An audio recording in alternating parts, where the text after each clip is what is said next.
السلام عليكم يا جماعة، منورين على القناة الجميلة ديت. أحلى ناس طبعا منورانا في أي حتة في أي مكان.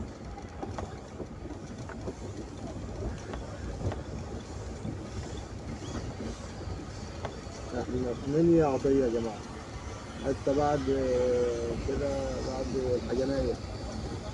منيا عطية.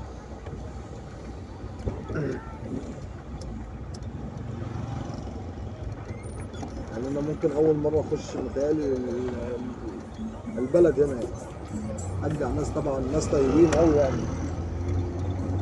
ناس ركبوا معايا ناس طيبين خالص كده وأنا جاي من دمنهور يعني. يوم منيا عطية يعني.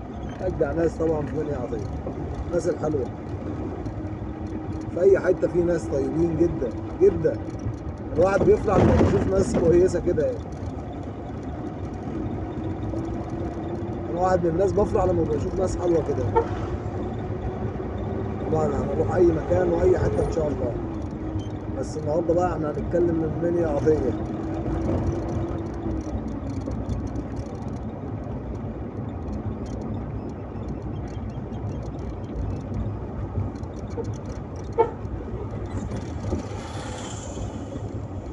تغيير المناخ اللي الرئيس بتاعنا عمله أحلى تغيير مناخ، أحلى مناخ بجد يعني.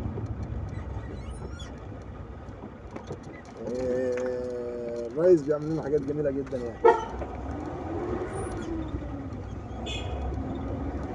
أحلى رئيس طبعا يعني. تغيير المناخ ده يا جماعة يعني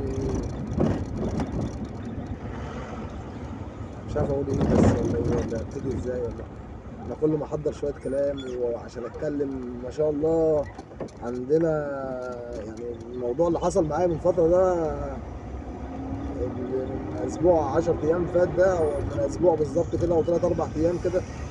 يعني كل هو الواحد ما بيظبط كلام عشان يتكلم مزاج رايق، يعني المزاج بيبقى رايق كده ان انت تتكلم، تلاقي الناس البعدة دول بيتوهونا بيتوهونا يا حاج، مش عارف يودونا فين.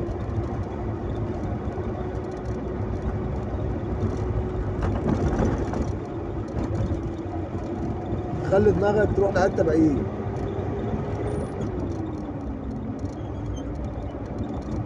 رجالتك يا ريس، احلى رجاله،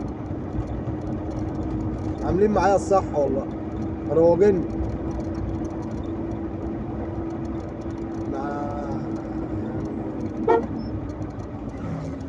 الرئيس ده. عامل لنا احلى شغل طبعا ان شاء الله.